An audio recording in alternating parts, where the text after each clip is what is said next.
I'm David, and we're here along with Vic to speak with you about when we start up in-person worship.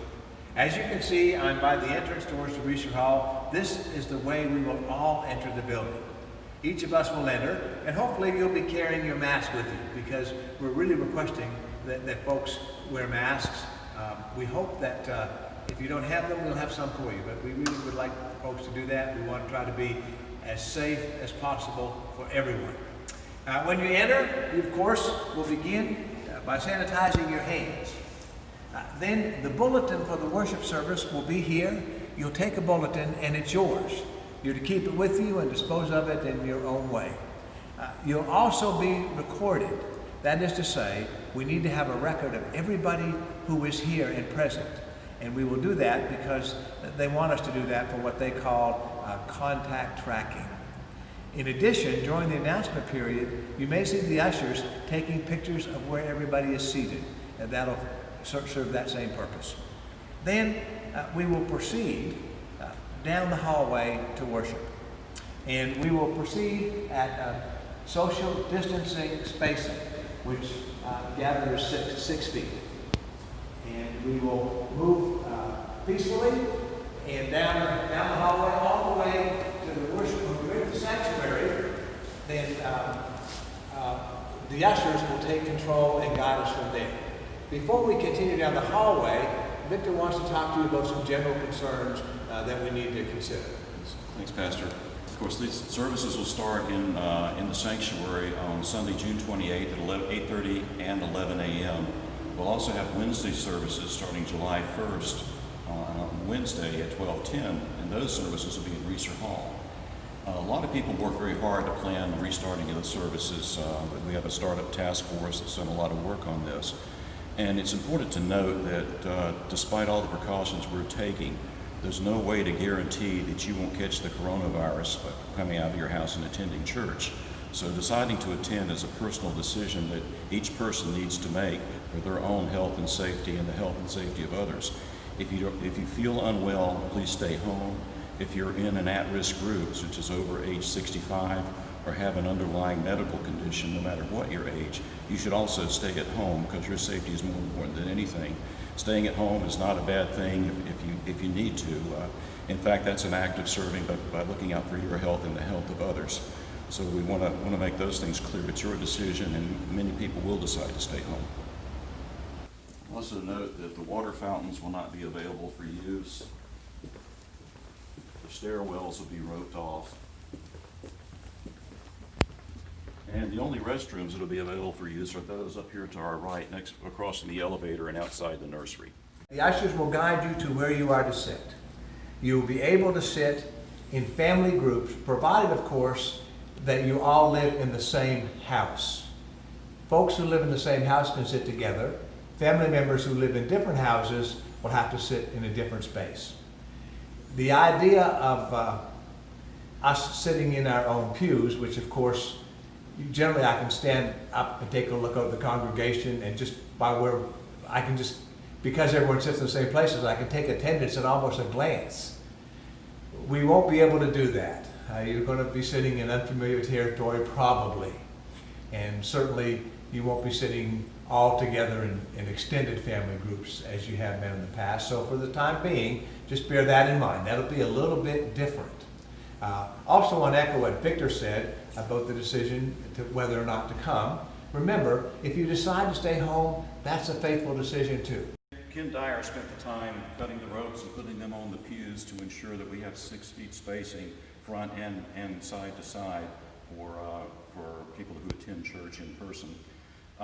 We will be accommodating 50 plus people per service based on this configuration, probably a few more. A couple of things, you'll notice things will be a lot different during worship as a result of some of the precautions we're taking. The offering will be self-service. We'll have tables set up with trays in to place your offering on those. There won't be any singing. The medical authorities have determined that the act of singing is a super spreader of the coronavirus. So you may hum to yourselves. We will have some members of the choir in the loft who will be singing for liturgical purposes and also some of the hymns, but we won't be singing together as a congregation for some time to come. You'll notice the hymnals and get acquainted pads have been removed from the pews for safety purposes. And as Pastor said, the ushers will seat everyone. The other thing I wanted to point out is while the doors are going to be locked from the outside, you will be able to exit through any door in the event of an emergency.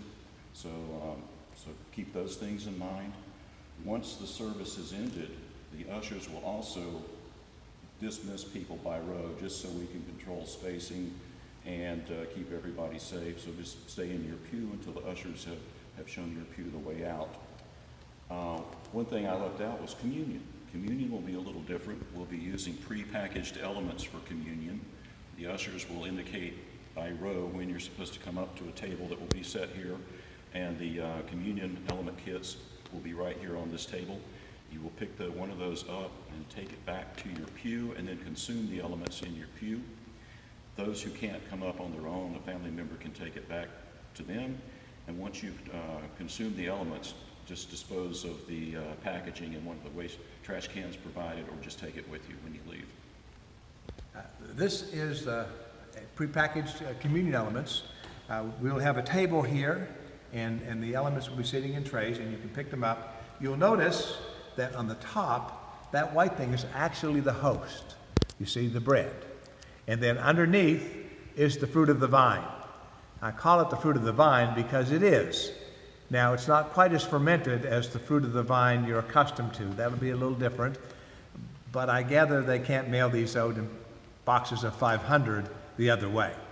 Now, the Altar Guild will have prepared so that, first of all, you peel off a very clear little film on top that's keeping the host on top. So you have to be careful to get that little, right there, that spot, that should be sticking up for you, so you can grasp that and you just peel it off and you pick up the host. And that's the body of Christ given for you. Then you take the bigger plastic piece here and you peel it back, you see, and that gets you to the fruit of the vine, the blood of Christ shed for you. And that minimizes all the handling of things and touching of things. Worship will look a good bit differently. You'll be sitting in different places. We won't be doing all of our singing. And no, it's not a plot to keep me from singing in church. Although it makes it better for the people who may be sitting near me. And we will be back in church. And I know folks are looking forward to that. But again, we have to reiterate that make the best decision for you and for your family. We don't know how long exactly that we'll be in some sort of social distancing mode. But we want to be as cautious as we can be for the sake of your health and the health of our community and for the sake of our own individual health. But we do look forward to seeing you on Sunday. There won't be any handshaking or group conversations. There'll be no hugs yet. I mean, we have, this sort of is the hug style during the social distancing. And we would like for you to proceed, if you want to stand and listen to the prelude, we'd like you to stand and face the organ. And that way the ushers will know not to escort you, and they'll go to the next group that's seated. And we would like you to continue out to church. If you want to talk with some friends, please do that outside the building. That's sort of a quick summary of how the world will be when we get back into church together. Yeah. We look forward to it, and we know that we will all do the best we can with it. Just to add one thing, if we've learned one thing from this coronavirus, it's that as every day goes by, things change as more is learned about it. So we just ask for your patience as we make changes or have to do things a little differently, just to ensure everybody's safety. Thanks for watching. See you on Sunday. One more thing we need to mention. We will continue our live streaming the worship service, both to your homes and for those who arrive. We have the sanctuary capacity met. We will have overflow here in the Reeser Hall, and the service will be live streamed to these television sets. Now, that will only happen, of course, during the 11 o'clock service.